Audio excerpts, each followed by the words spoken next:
tyranny, Biya's continuous reign poses an existential threat to the people of Ambazonia. His removal and the destruction of the violence-prone fascist ideology of the CPDM is in the interest of stability, peace, justice, and hope for both the peoples of Ambazonia and Cameroon. I know the leadership out there has asked you not to participate in the elections of another country. I join my voice to appeal to every Ambazonian in Ambazonia and any territory subject to its jurisdiction to boycott this election. The first time you voted on anything related to Cameroon, you lost your country. That was 11 February 1961. The second time you lost an imposed federation. That was 20th May 1972. The third time you voted, our territory was under a state of emergency for more than 3 months. That was 11 October 1992. The reaffirmation of our independence on October 1, 2017 put an end to this experimentation in electoral legitimation of tyranny.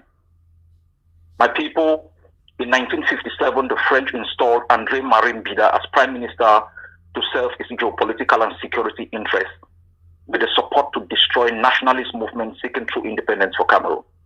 A year later, a more potent individual in the name of Amadou Ahidjo took over the reins of the state as Prime Minister and continued with a regime of pogrom, massacres, and a campaign of terror against the Cameroonian people. A state anchored in violence was being birthed with external support and silence. Multipartyism was violently being replaced with totalitarianism, consultation and negotiation rejected for violent zero-sum outcomes. The birth of that state, hailed as independent on 1st January 1960, is today, 65 years later, a moral indictment to all the architects of its creation and the bystanders of its perpetuation. For over 56 years, as Prime Minister and President, Biya has perfected totalitarianism, yielding to regular elections he never loses, free speech that ends you in jail, freedom of assembly that ends you in the grave, a constitution marketed as anchored in the separation of powers, whereas he alone determines whether you live or die, and he alone guarantees its independence. He has recruited his opponents through coercion and blackmail to legitimize the fraud and become part of the system of loot, exiled, jailed, or murdered those who refuse to yield. Take note that all of Biya's adversaries within the CPDM are either in jail, dead, or totally emasculated.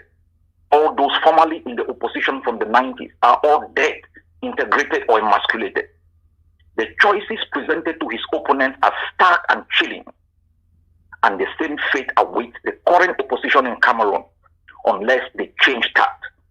And I invite them to take the path less contemplated and avoid the exit of least resistance.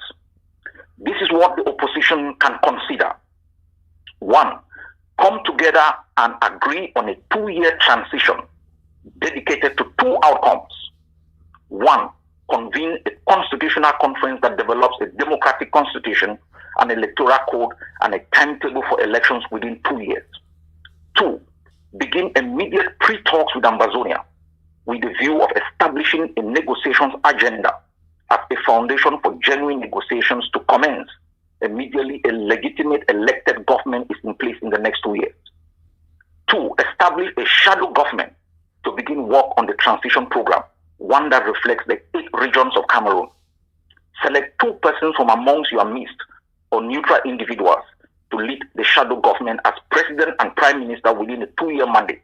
With a 2-year mandate, the presidential candidate for the shadow government should be presented as candidate for the elections in October. And one other caveat, it is very important the opposition in Cameroon notes the following. If you consider yourself as the strongest opposition candidate, it is your responsibility to walk across the aisle and meet the weak ones and consult and make concessions to them. It is not their responsibility to walk over to you to make concessions.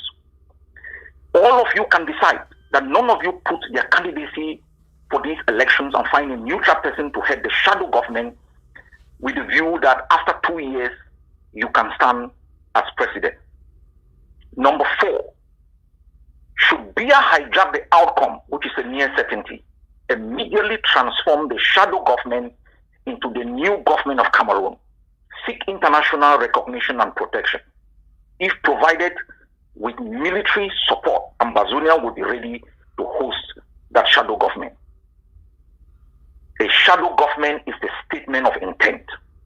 With such a move, you are letting Atanganji, Biya, Owona, and the other petty criminals know that there will be a new sheriff in town. You are showing backbone that will win you respect from friends and foes. Notify the European Union, notify the IMF, the World Bank, the ADB, notify France, the United States, Great Britain, Canada, Nigeria, South Africa, and others to cease all financial support to the junta. All Cameroon ambassadors abroad must be required to shift allegiance or be fired.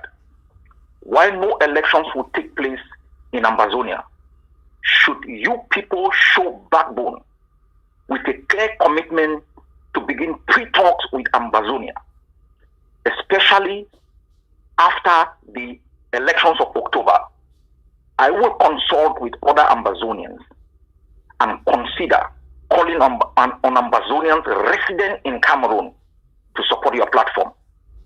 The leadership of the shadow government and possibly the new government must take all measures to avoid being kidnapped and detained.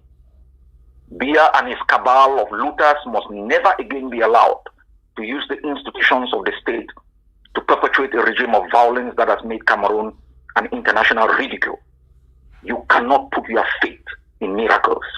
A plan to win, defend the victory, and end the reign of the Biya regime is what will distinguish you from past leaders. As for us Ambazonians, we are holding the line until total victory for the 56th state in the continent of Africa. You can count on our support.